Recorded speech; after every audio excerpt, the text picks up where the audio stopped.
Welcome back to the morning show here on Arise News.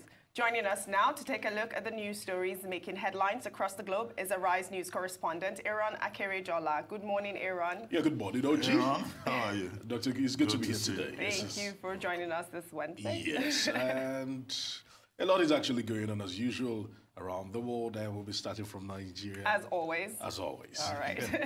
Now, let's tell you that the World Bank in 2016 pointed out that Nigeria needs an estimated 40 million jobs to cater for the new market entrants by 2030. Since 1999, successive governments have put in place 4 broad economic plans on the National Economic Empowerment and Development Strategy, Vision 2020, Transformation Agenda, and Economic Recovery and Growth Plan. Each of them promise to deliver sustainable economic opportunities by creating a favorable investment climate. But most Nigerians will conclude that the past economic programs have not fully been delivered on their objectives. Now, the 24th Nigeria Economic Summit takes a look at what Nigeria must do to put it in place and be right back on track. Arise News business correspondent Jane Lawrence reports.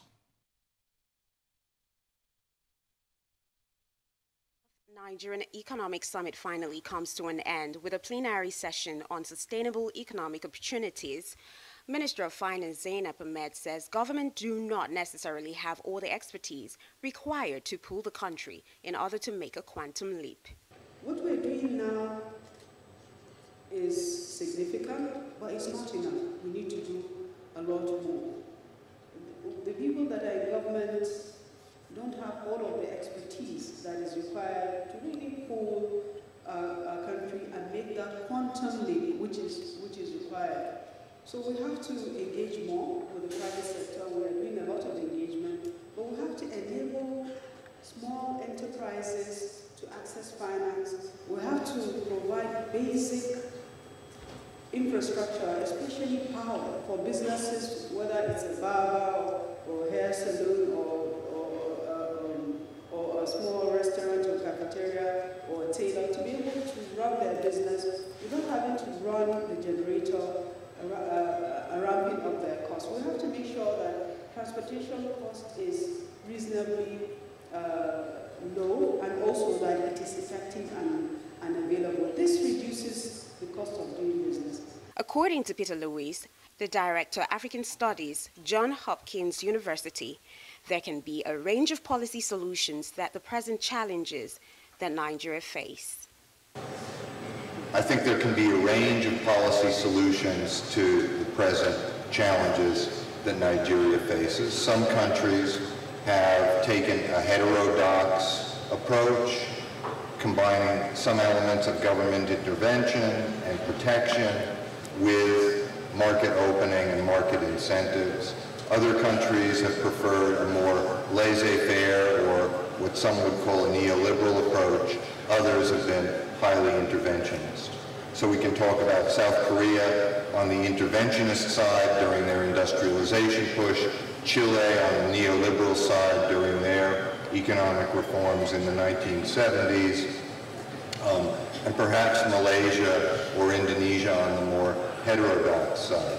That's a matter of choice, but I find when we look comparatively, the most critical element is not necessarily which program or which direction was chosen, but that one direction was chosen, that it was clearly defined, and that it was sustained over time to give local and international investors some predictability, some confidence of what they could expect if they committed their capital to fixed assets, if they built enterprises, and if they expanded their commitment to investment. With the upcoming general election in 2019, all prices are set to be in the right place as far as Nigeria is concerned. Election, the economic circumstances, especially the global economic circumstances, look to be benign. And by that I simply mean oil prices are in the right place as far as we're concerned, provided the noises around the elections don't cost us oil production. The former Chief Executive Officer of the Nigerian Communications Commission, Ernest Ndukwe, gives his insight about the summit. It's been a great event. As you know, this is the 24th annual session of this event. And this time around, it focuses mainly on how to get government working better than it is already. And we've had brilliant presentations. And I think if the cooperation of industry and government continues this way, and that we listen to what have been said and learn from experiences of other nations, I'm sure Nigeria will be much better for it. Interestingly, within 2 decades, Brazil and China moved millions of their citizens from poverty to prosperity. Now, how did these winning models turn governance into sustainable economic opportunities, and why has Nigeria not been able to do so, has become a burning question for the government to ponder on. Jane Lawrence, Arise News. Well, I mean, interesting report there from the National Economic Summit.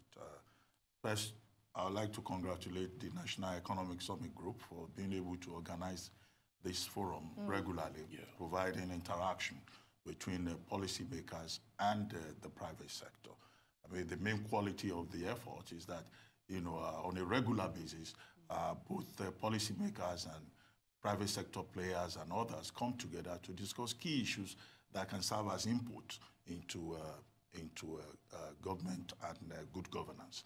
Now, but some of the issues that have been raised at this summit this year, I think they're very important. How do you sustain economic opportunities within the environment? How do you attract quality investment? But I think for me, one very important point is the point made by Peter Lewis, you know, about making sure that there is less uncertainty, less unpredictability within the Nigerian economic environment. Because, as he was trying to indicate, that's the only way, you know, in which you can deepen investor confidence. If people know that in your environment, anything can happen. And that has been a major problem, you know, the high level of uncertainty within the Nigerian economy. Of course, Zainab Ahmed, the minister, you know, also at that forum, had made the point that she cited the example of MTN when she was responding to questions, that has shaken, you know, investor confidence, even if, however, the principle that when you operate in any environment, even if you're a foreign investor, you have to respect the rules. But I think, you know, all said, to ensure sustainability and to address the issue about more persons, more market, a higher number of market entrants by 2030, I think government needs to address a number of issues. The first has to do with, one, education, investment in education, because one of the themes at that summit is about human development.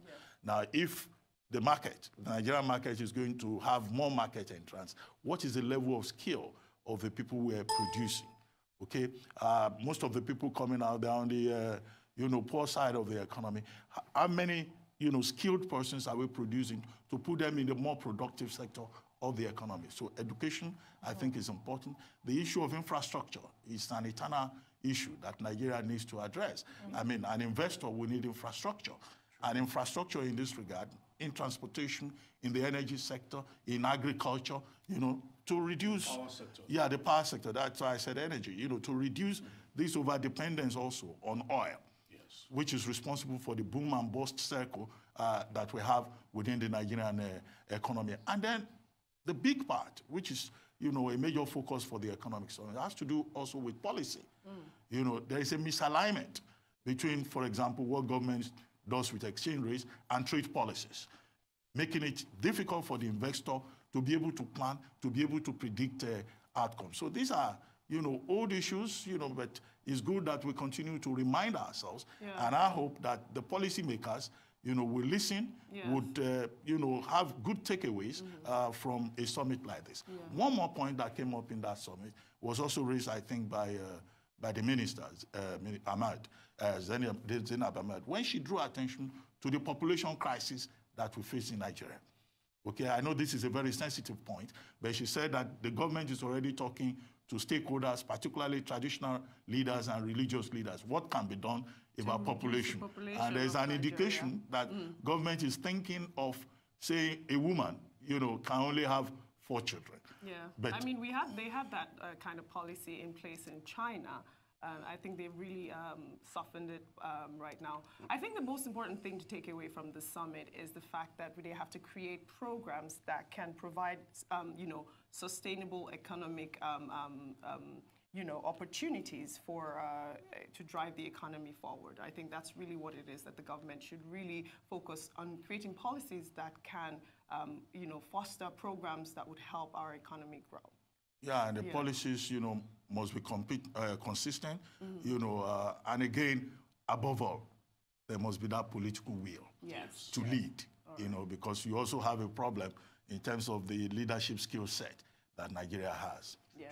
I mean, even talking about our unemployment rate, really, Dr. Abati, is really ridiculous at this point.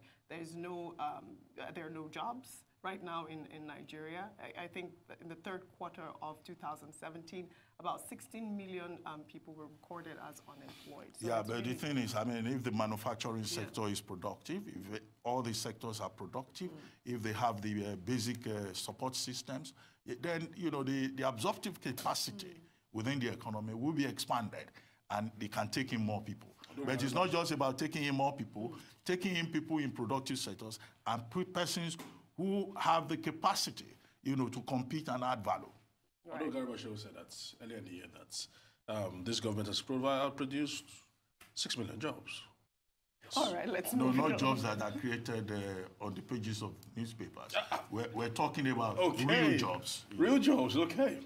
It's still very deep. Okay. Let's move it along. Now let's talk some politics. Yes. And let's tell you that the national chairman of the ruling party in Nigeria, the All Progressive Congress, Mr. Adams Ali Oshomole, has urged the Federal High Court in Abuja to strike out a suit seeking an order compelling the Economic and Financial Crimes Commission to investigate allegations of corruption against him. Justice Anwuli Chikere fixed 19th November for the hearing of the notice of preliminary objection filed by Oshomole, a former governor of Edo State. The plaintiff, Bishop Osadolo Oche, had on the 28th of October 2016 petitioned the EFCC asking the commission to investigate some corruption allegations against Oshomole as governor of Edo State. Dissatisfied with the EFCC's alleged refusal to look into the case, Oche filed the suit before the Federal High Court in Abuja, seeking an order of mandamus to compel the EFCC to arrest and commence criminal proceedings against Oshomole over alleged financial fraud while he was governor of Edo State. Well, I mean, this is just court procedure. Yes. The court ruled the other time, you know, and then Oshomole has objected. The court will hear the case, and, you know, it's just, I think it's just a straightforward story. True talk. Yeah. All right. I think the thing that I find interesting is the way that he's disputing the allegations. He's saying that, like, you know, the plaintiff has not shown how the action had, I mean, that's what his lawyer goes to court to say, that the plaintiff has not shown how the action affected him over and above other residents in Edo State. Yeah. Well, the rule is called locus. Locus, right. Whether you have the locus standard, you know, to go to court. Right. Yeah. But all of that will be determined by the court. You know, we cannot act as the court of law. Right. You can say he's a concerned citizen, you know, and he has this evidence. Anybody can petition the EFCC. Okay. You know, and the job of the EFCC is to look at each case on its own merit. So at the end of the day, if the court rules that, you know, Oshomole should be investigated or he has a case to answer, then the process will kick in. But that does not mean, as I pointed out the last time that we discussed this, that you know, Oshomole is guilty as charged. You know, in Nigeria, you are innocent until proven guilty. And he is asserting his own fundamental rights to say he objects to this, you know, and to protect his own reputation. And it's perfectly within his rights to do so. Right. Okay, so we have one more story, I believe. Yes, let's get to the U.S. and tell you that the street corner where a 16-year-old Jose Antonio Elena Rodriguez was shot dead by a U.S. Border Patrol agent 6 years ago has turned into a shrine. Every 10th of the month, One or more family members visit the corner to replace the dried out flowers with fresh ones and light up a candle at the cross that marks the spot. It's on a street called the Carl International, next to a dilapidated house where the paint is crumbling off the walls. The victim, Rodriguez, was hit by at least 10 times, mostly from behind. According to the Border Patrol, the shooting by the agent, Lonnie Swartz, was in self-defense.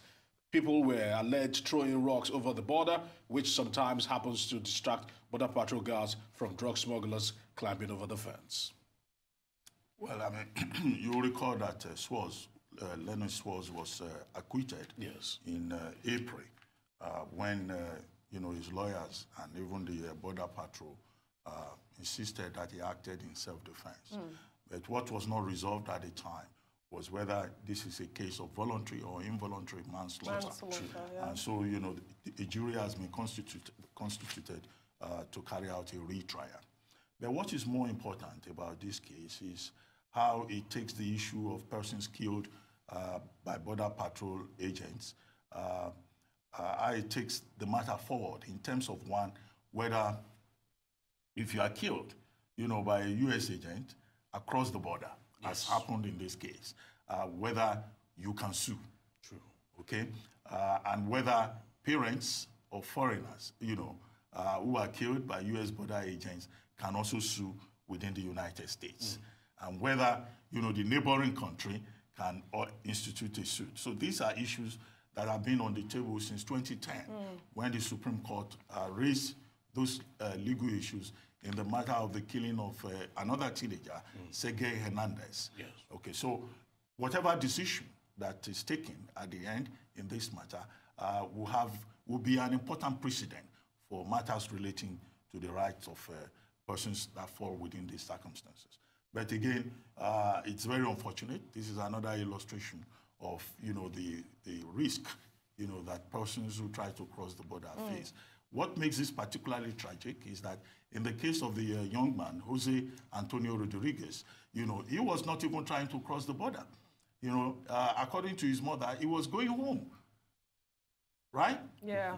But the border agent claimed that, drugs were being thrown across the fence with that's why he shot him Mexico, 10 times. And then, he decided to open such a fire. sad story. Come on. He ended up killing an innocent boy. And every 10th of the month, the remembrance reinvents the pain. It's so sad. Yes, Well, so sad. Thank you so much, Aron, for joining us on this segment. Thank you It's very always much. so nice to have you here. That's all on the news headlines. We'll take a short break now.